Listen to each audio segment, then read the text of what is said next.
Welcome back to another video, and today we're working on a Transit Connect and I'm going to be showing you how to replace a wheel cylinder. Now the reason I was inspecting the brakes is because the handbrake was poor, but I've remedied that. The fault with that was it had already had a wheel cylinder on the near side and they hadn't ground the lip off the drum when putting the drum back on, so it weren't fully adjusted out. So I'm going to be showing you how to prevent that issue as well. So this is the offside, got the wheel off and the drum is stuck on here. Now that's due to the shoes inside wearing the metal away on the drum and it's created a big lip at the back here.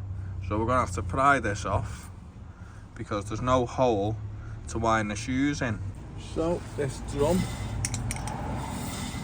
the adjustments on this doesn't sound too bad. You can hear the shoes just touching the drum as it spins. Oh, let's get this off.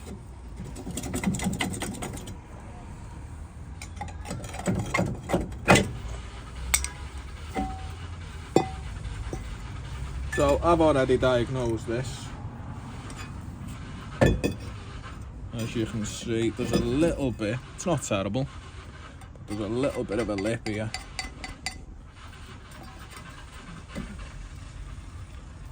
You can see where the shoes contact, and then here they don't. That's why it creates this lip. And if you don't take this lip off, you can't adjust it all the way out. So this is the wheel cylinder we're going to be swapping out. The piston on this side is fine.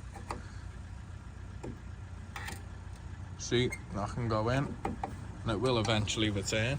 But this side, seized up solid.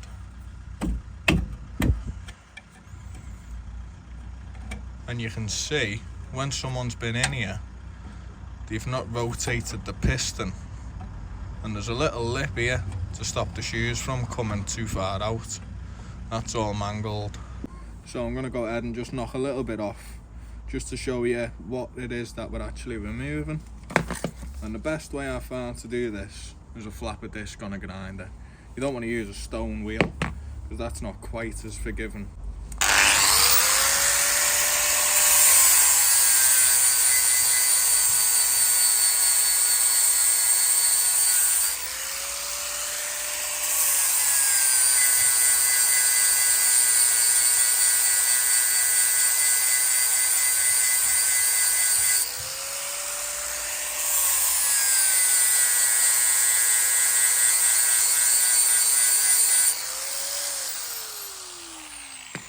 So you can see how quick and effective this method is. You can see the lip that we're removing there. And you don't want to go all the way in. You just want to go far enough to get that lip flush.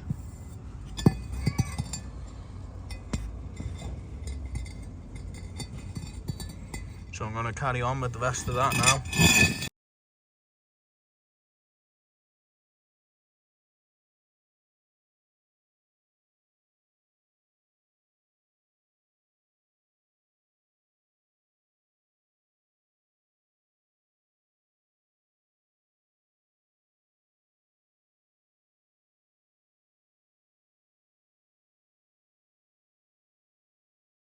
So we've got the drum ready to go.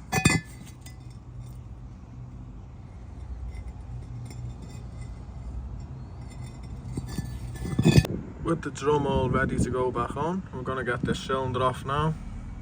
First things first, we're going to break that flexi off. Now this, I can't see it posing us any problems because it is a flexi. If it was a steel hard line going into here, and the age of it, it would be solid. With that cracked off, we can leave it like that.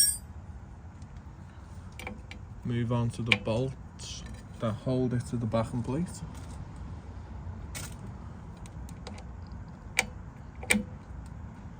Same again.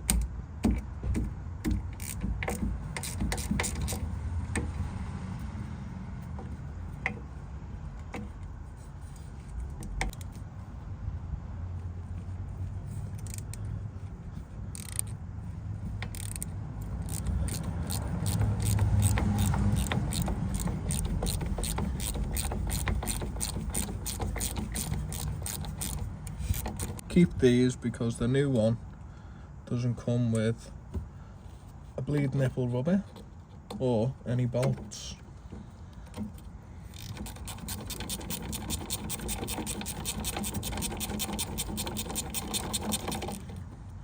So that's it, our flexi is the only thing holding this in.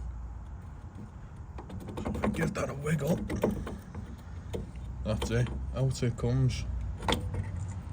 So a little tip, before you put your new one on, go ahead, crack your nipple off. Because if you put your flexi in here now and that nipple's locked off, all the air out of here is going to backfeed up the flexi. So if the nipple's open, the brake fluid will continue to fill that cylinder instead of the air going the opposite way.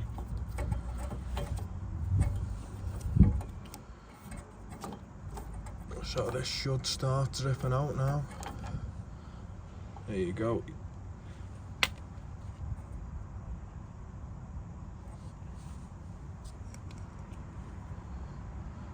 On goes the new one.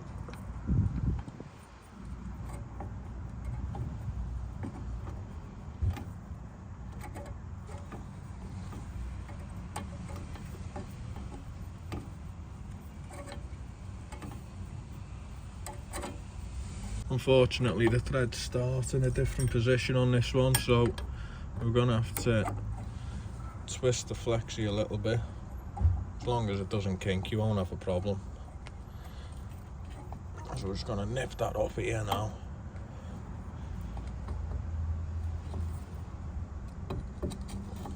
So with this nipped up, you can see the nipples at the bottom and the bolt holes are at the top, so it's not going to line up. So we're going to have to rotate it one way or the other. Can't really have it like that because when it's in and all the weight's on it, that's going to rub on that bracket there.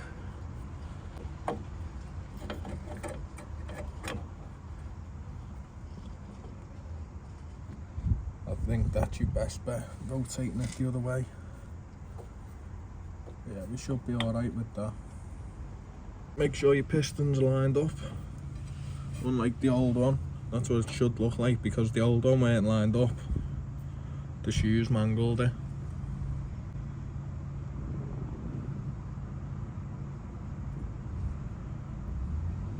Go ahead, rotate them pistons so the little half moon's vertical. Same again there. We should have brake fluid coming through this nipple anytime now as well. So push them in with your fingers. And just work it past them shoes.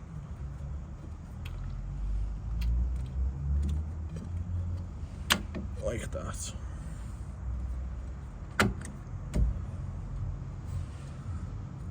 And that's it, it's in.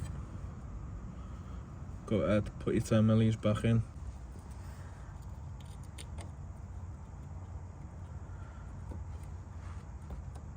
Go ahead, get these in as far as you can by hand because it's only soft alley.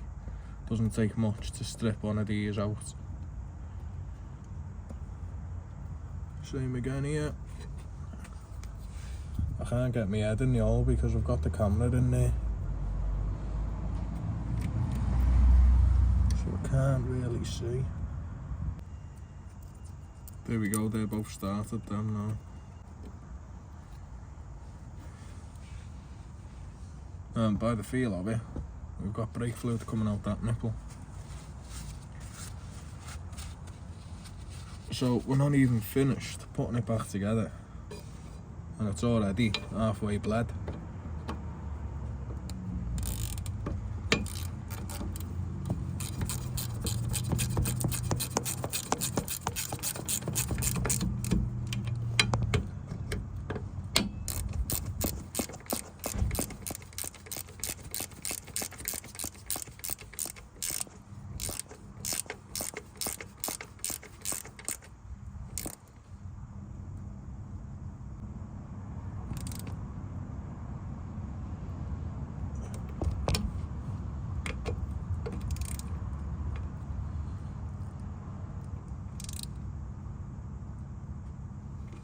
that's it. Fully installed, now time to get all the air out of it. So I've got my pressure bleeder hooked up. I'm doing this on my own, and this is easier anyway than bleeding with two people. You don't have to mess about saying pump it up, hold it down, up, down, pump it up. This, the pressure's already on it. So as soon as I crack this nipple off, and yes, I am using a sock, it is going to fill the ratchet up with brake fluid, but there's no risk of rounding that nipple off with a socket.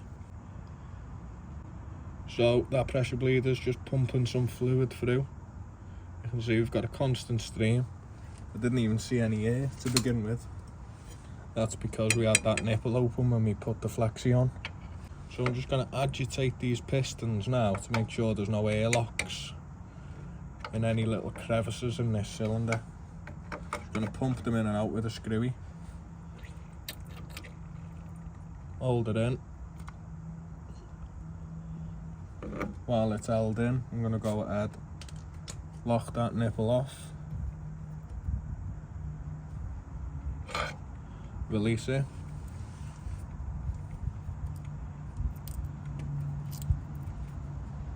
open it again, push this side in,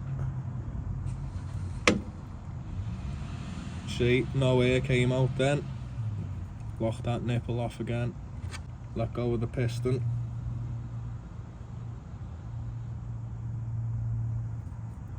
Give it a chance to fill back up with brake fluid.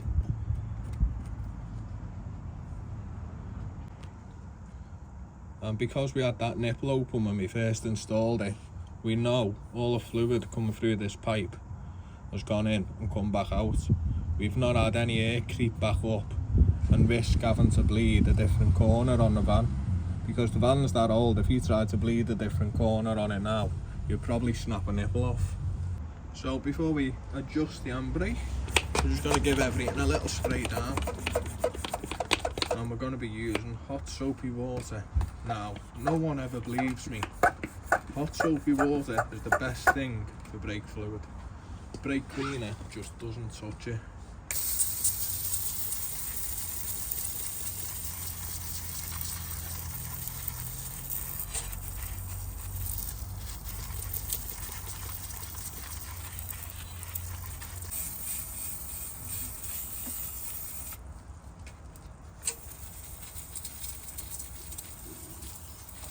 Before we put the drum on, we're just going to adjust this mechanism here. This is for the handbrake, but then this also tells the shoes where to sit when they're not in use.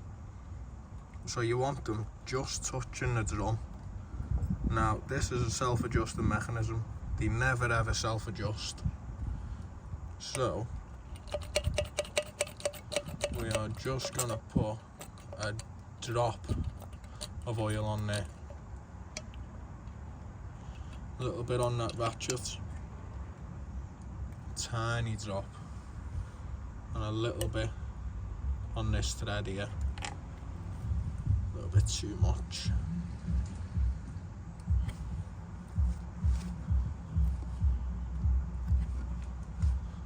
That thread will run all the way up. So the fitment of the drum at the minute, when it's flat up against that flange, you can't hear the shoes. Like that you can.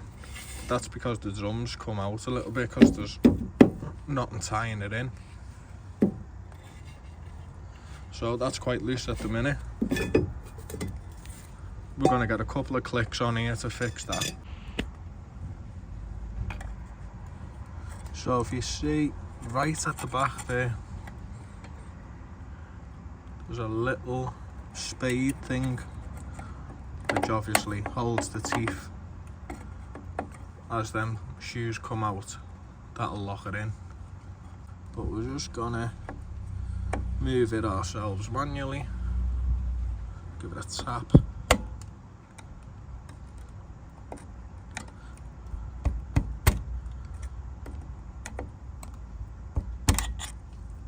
Go for that.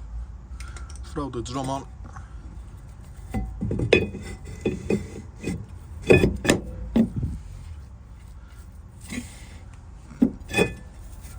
still can get a little bit more on that. So I have to get the drum on and off 2-3 more times, but I found a sweet spot now. Just hear them touching.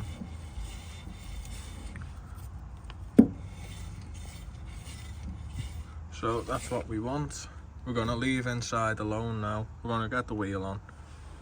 Make sure the foot brake and the handbrake still work. Just about to drop it down now. Got the wheel on. Spins nice and free.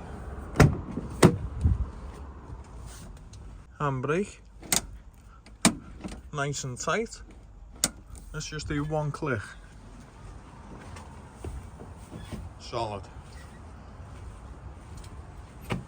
So we now have a functioning handbrake, foot brake, nice and solid. Hold it down and it's not creeping, so that means we've got no air in the system. So I'm just going to drop it down and keep an eye on that flexi, make sure it doesn't rub on anything. We're back on all 4 wheels. And even though we've had to put a little twist in that flexi, we're not going to be binding on the wheel. So it's not going to be rubbing through. Nowhere near that bracket. So that is another fault fixed. That's about as much as I can show you really. I can't take it out for a drive because it's not insured. And it's basically a shed on wheels at the minute. But as I say, that is another fault fixed. It was a nice easy remedy. I've showed you how to replace a wheel cylinder with ease. So if you liked the video, go ahead, leave a like. Don't forget to comment and make sure to subscribe so I can catch you in the next one. Thanks for watching.